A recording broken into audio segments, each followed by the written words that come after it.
Hello everyone, আসসালামু আলাইকুম। কেমন আছেন সবাই? আজকের ব্লগটা একটু স্পেশাল ব্লগ, কারণ আজকে গিয়েছিলাম একটু ঘোরাঘুরি প্লাস খাওয়া দাওয়া করতে।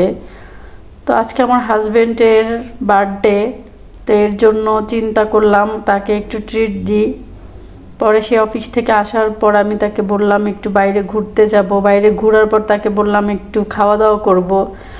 তো সে রাজি ছিল না, বলতেছিল যে না, দরকার নাই। তো সে তো আর জানে না যে তাকে আমি ট্রিট দিচ্ছি। পরে আমরা চলে গেলাম রাজহান্ডিতে।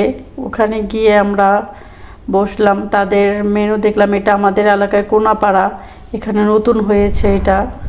তো দেখে আমি বলতেছিলাম যে একটা নতুন যে রেস্টুরেন্ট হয়েছে, চলো ওখানে যাই।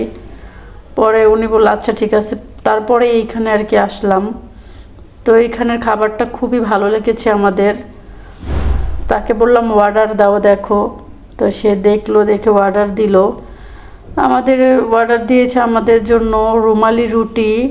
আমি নিয়েছিলাম বিফ চুই জাল, আর সে নিয়েছিল মাটন চুই জাল। তো তার তো খেয়ে অবস্থা খুব খারাপ। তো সে চুই জাল খেয়ে সে ঝালে অবস্থা খুব খারাপ। আর আমার ছেলে তো কিছুই খায়নি। আমার ছেলে খুব ঝাল দেখে সে একটু খেয়েছিল, পরে আর খাওয়া দাওয়া অফ করে দিয়েছে, যে না খাবে না। সে শুধু রুমালি রুটি খেয়েছে। আসলে তাদের নতুন রেস্টুরেন্ট, তো তাদের খাবারটা খুবই ভালো লেগেছে আমার কাছে। আসলে অনেক মজার ছিল। চুই ঝালটা তো খুব বেশি মজা লেগেছে আমার।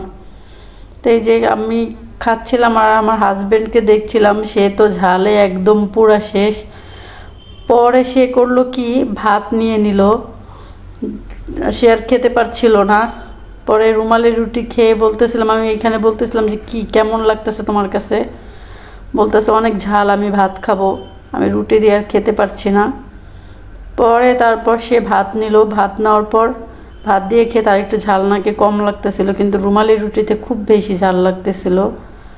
তো আমিও খাচ্ছিলাম এই ফাঁকে। তো খাওয়া দাওয়া সব কিছু শেষ করে তারপরে বাসায় চলে যাব। তার নাকি আবার কোথায় প্রোগ্রাম আছে, সে যাবে। দেখেন এই যে ভাত খাচ্ছিল, আমি একটু একটু করে ভিডিও করছিলাম। তো আমার ভিডিওটি যদি ভালো লেগে থাকে অবশ্যই লাইক কমেন্ট শেয়ার করবেন, আর ফলো দিতে ভুলবেন না। আর আমাদের জন্য দোয়া করবেন, আর আমার হাজব্যান্ডের জন্য দোয়া করবেন।